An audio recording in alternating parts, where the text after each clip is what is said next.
तर या ठिकाणी आपण क्वेश्चन नंबर 27 सॉल्व करणार आहे. तर क्वेश्चन नंबर 27 दिलेला आहे. For a certain gas gamma is equal to 1.5 then for this gas which of the following expression is correct. तर गॅमा आपल्याला 1.5 दिलेला आहे. तर या गॅमासाठी खालीलपैकी कोणतं इक्वेशन करेक्ट आहे आणि ब्रॅकेटमध्ये दिलेले जे मेकॅनिकल इक्विवॅलंट ऑफ हीट. तर हा क्वेश्चन 2022ला आलेला होता. तर याच्या 4 ऑप्शनपैकी पहिलं ऑप्शन ए आहे, C V is equal to 5R divided by J. C V means specific heat capacity at constant volume. B आहे C P, specific heat capacity at constant pressure.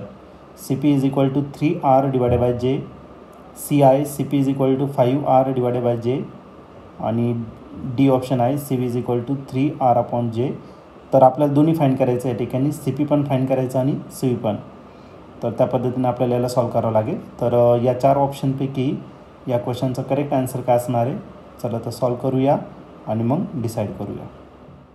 तर या क्वेश्चनमध्ये आपल्याला एक गॅस दिलेला आहे ज्याचा गॅमा आहे 1.5. गॅमा आहे 1.5 आणि याला फ्रॅक्शनमध्ये जर कन्वर्ट केलं तर हा भेटेल 3 डिवायडेड बाय 2.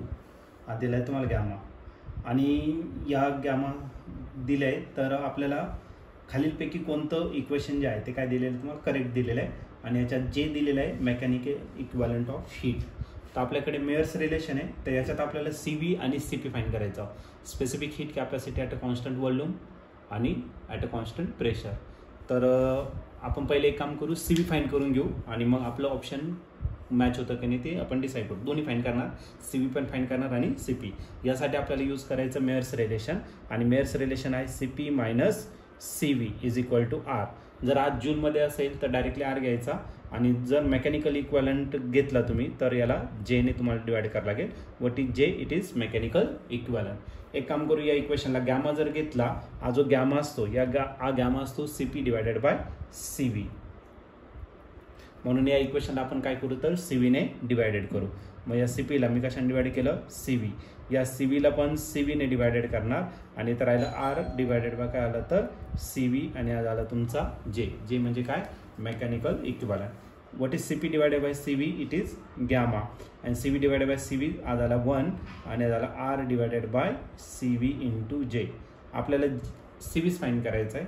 आर मायनस 1 इकडे डिवायडेड इकडे घेऊन टाका, सी व्ही इकडे घ्या आणि हा गॅमा मायनस इकडे घेऊन टाका.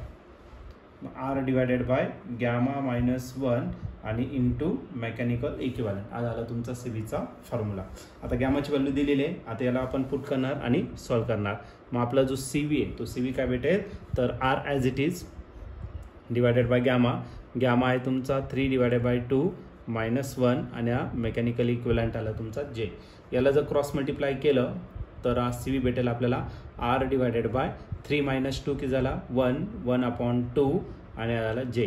हा 2 कुठे जाणार तर जाणार न्युमरेटरला. मग आपलं सी व्ही जो आहे तो आहे तुमचा 2R डिवायडेड बाय जे. हा झाला तुमचा सी व्हीचा फॉर्म्युला. आणि याच्यात ऑप्शन जर बघितलं तर ऑप्शन या ठिकाणी कोणतंच मॅच होत नाही सी व्हीसाठी. 2 मायनस ओके हा सी व्ही झाला. तर याच्यात मॅच होत नाही. एक काम करावं लागेल, आता आपण सी पी फाईंड करावं लागेल. आता हेच इक्वेशन मेयर्स रिलेशन घ्यायचं. हे बघा इक्वेशन नंबर 1. या मेयर्स रिलेशनला आपण जसं सी व्हीने डिवायडेड केलं होतं तसंच आपण त्याला काय करू तर सी पीने या ठिकाणी काय करणार आहे डिवाइड करणार आहे. मग सी पी त्याला पण डिवायडेड करायचं C P minus C V त्याला पण डिवायडेड करायचं कशाने तर सी पीने. आणि हा राहिला आर डिवायडेड बाय काय जे आणि त्याला पण डिवायडेड करायचं कशाने C P. C P divided by C P काय आला 1 आणि सी व्ही आपण सी पी जर घेतला त्याचा आन्सर काय येणार तर 1 आपण गॅमा. सी पी आपण सी व्ही गॅमा असतो तर सी व्ही आपण सी पी 1 आपण गॅमा असेल आणि याला आर डिवायडेड बाय जे इंटू सी पी. याला क्रॉस मल्टिप्लाय करून घेऊ. Gamma minus 1 divided by gamma is equal to R divided by जे इंटू सी पी. आणि आपल्या सी पीच फाईंड करायचं सी पी इकडं आणि बाकीच्या टर्म तिकडे. मग सी पी जर घेतला तर तो भेटेल आर डिवायडेड बाय जे आणि याला gamma minus 1 divided by gamma आहे तर तो आपण न्यूमरेटरला घेऊन टाकू. तर हा कोणाचा फॉर्म्युला आहे तर आहे तुमचा सी पीचा फॉर्म्युला. आर तसाच असेल. गॅमाची जी व्हॅल्यू आहे गॅमाची व्हॅल्यू दिलेली आहे त्याने 3 डिवायडेड बाय 2 जे तसाच आणि हा गॅमा जो आहे तो आहे 3 डिवायडेड बाय 2 -1. याला जर क्रॉस मल्टिप्लाय केलं तर 1/2 भेटेल. म्हणजे हा 3r divided bye 2 and total divided by j. आणि याचं जे आन्सर आहे ना क्रॉस मल्टिप्लिकेशन ते येईल 1/2. 2 काय आला कॅन्सल. मग आपला जो CP आहे तो CP भेटेल तुम्हाला 3r/j. ओके. आणि जर तुम्ही ऑप्शन जर चेक केलं तर CP आपल्या या ठिकाणी परफेक्टली मॅच होतोय.